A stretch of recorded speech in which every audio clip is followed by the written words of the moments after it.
Amados, vamos ver as bênçãos do crescimento da igreja. Atos 4, verso 31 e 33 e 6, 7. Vamos ler o texto básico, Atos 6, o verso 7. E crescia a palavra de Deus, em Jerusalém se multiplicava muito o número de discípulos ou dos discípulos.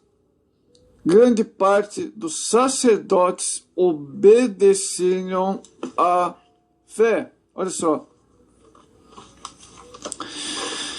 Amados, o crescimento da igreja passa a ser natural.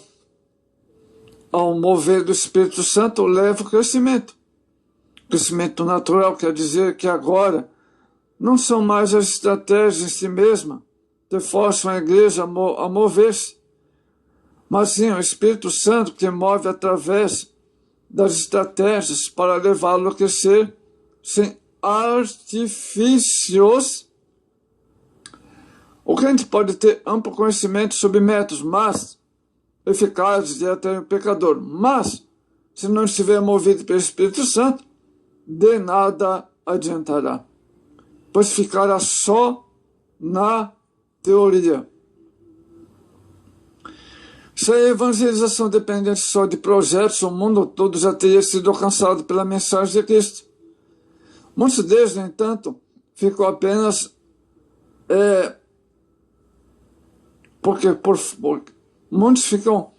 muitos projetos ficam apenas no papel, porque falta força impulsionadora para a ação. Atos 2, verso 2 ao 4. O mover do Espírito Santo torna o crente produtivo na obra. Frutos. Quando começa o avivamento, cada crente conscientiza de sua função no corpo de Cristo e de ovelha. Estéreo passa a gerar de maneira natural outras ovelhas para o aprisco do Senhor.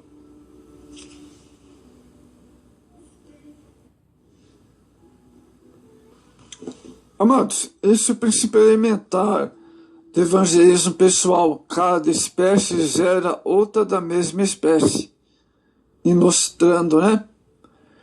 Outra coisa importante, os recursos financeiros são mais abundantes.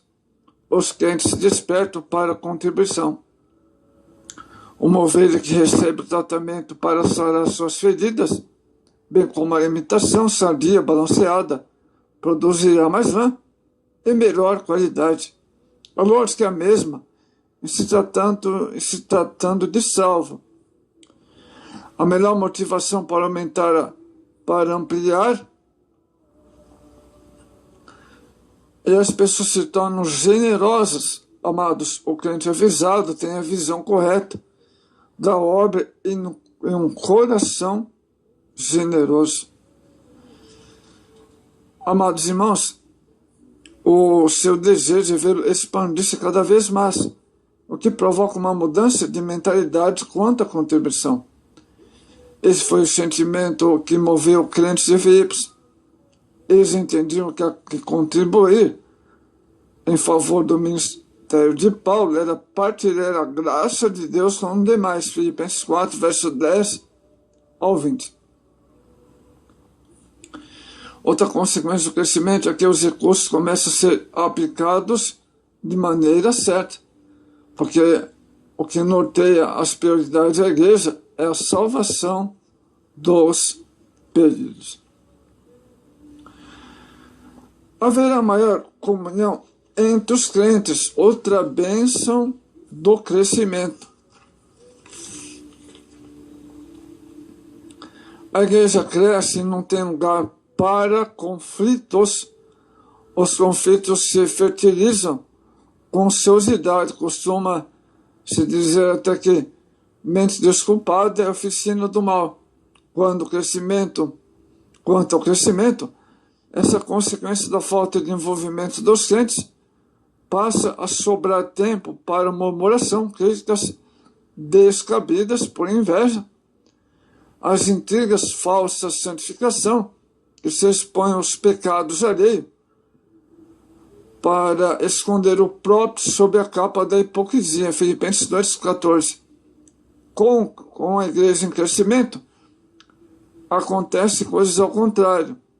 A unidade daí resultante na integração de todos que buscam o mesmo objetivo os mantém ocupados na realização da obra de Deus.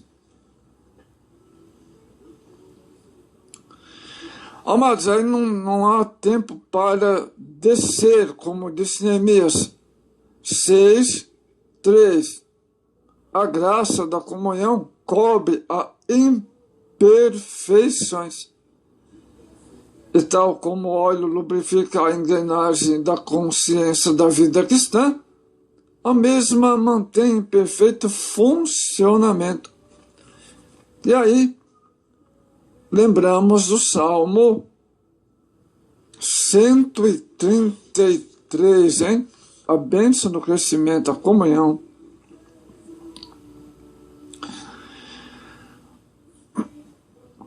É interessante que a igreja que cresce motiva a comunhão, o crescimento ligado ao crescimento da comunhão. Quando os novos crentes são acrescentados à igreja pela conversão, entregá-los a sua própria vida em Cristo. É também uma excelente oportunidade para o exercício da comunhão. Assim como as atenções de toda a família voltam para o recém-nascido, quando este nascer de novo, por haver interesse comum. Da mesma forma, as atividades programadas pela igreja para acompanhar o novo convertido propiciam ele seja fator de interação entre os crentes antigos em busca do fortalecimento na fé. Olha que maravilha, hein? Outra bênção do crescimento da igreja, o tradicionalismo dá lugar à renovação. A rotina é deixada de lado. A rotina, sob todos os aspectos, cria hábitos que perpetuam a indiferença. Ela é a fonte do desestímulo, porque impede a renovação dos métodos e deixa o crente acostumado ao comodismo.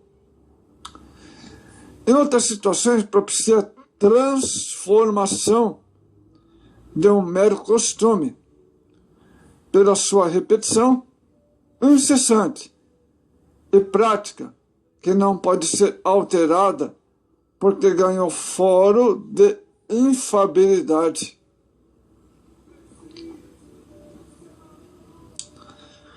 Que diferença faz, por exemplo, orar antes e depois da leitura bíblica durante o culto? Por que só a leitura bíblica introdutória e oficial? E as demais feitas na mesma reunião não são oficiais? Outro problema carregado pela rotina é que a igreja, em razão de passar às vezes tanto tempo numa prática corriqueira, acaba admitindo como normal, olha só, a frieza, o comodismo. E não se vê mais pessoas batizadas com o Espírito Santo. Não haver mais nenhuma manifestação dos dons espirituais e nem mesmo a conversão de pecadores. Será que isto é que o Senhor deseja para o seu povo? Não. Isso está ocorrendo na nossa época. O crescimento da igreja, todavia, quebra a rotina, pois o avivamento que ele traz implode a tradição humana e leva os crentes à prática de verdadeira doutrina bíblica, a ortodoxia. Outra coisa importante, a igreja vive na liberdade do Espírito Santo, com esse crescimento, a renovação. Viver na liberdade do Espírito Santo não pode ser confundido com a liberdade para a anarquia. os que assim procedem revelam total falta de sintonia com o ensinamento bíblico. Viver na dimensão do Espírito Santo é entender que Ele é soberano para as nossas vidas, em nossos cultos.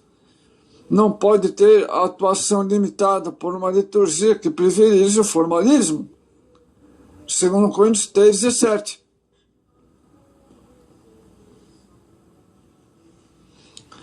Amados, em se tratando de culto, por exemplo, essa falta de visão correta tem gerado, em muitos casos, dois momentos distintos.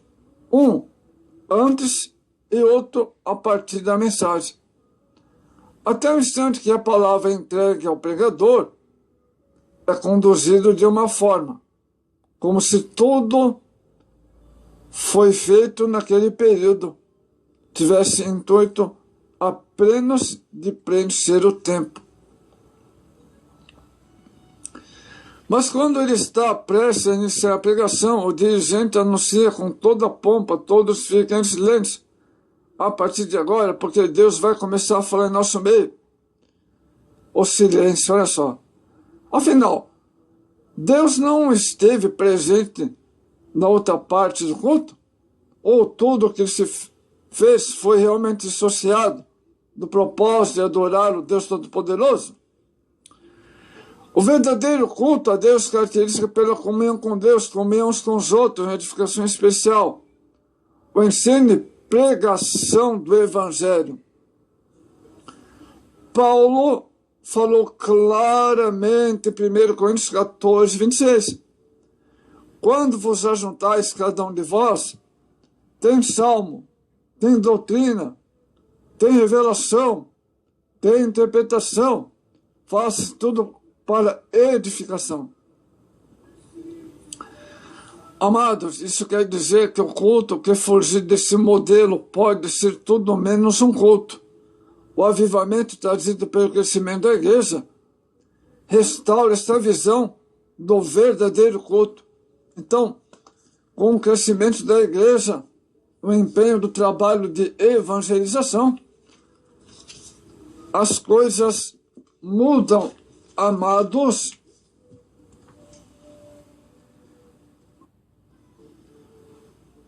Então, há bênçãos no crescimento da igreja. Então, nós precisamos, amados, nos despertar. Que esta palavra possa despertar você, animar você, né? Para você se levantar diante de Deus e despertar para o crescimento. A igreja precisa crescer, e crescimento sem evangelização não há como crescer. Então, levantemos e saiba que há bênçãos maravilhosas quando há crescimento na obra de Deus. A renovação, surge o batismo com o Espírito Santo, os dons do Espírito Santo, novas pessoas são levantadas na obra, novos obreiros são levantados, né? Sai a rotina, o tradicionalismo, e a mesmice é deixado de lado. Então, bênçãos do crescimento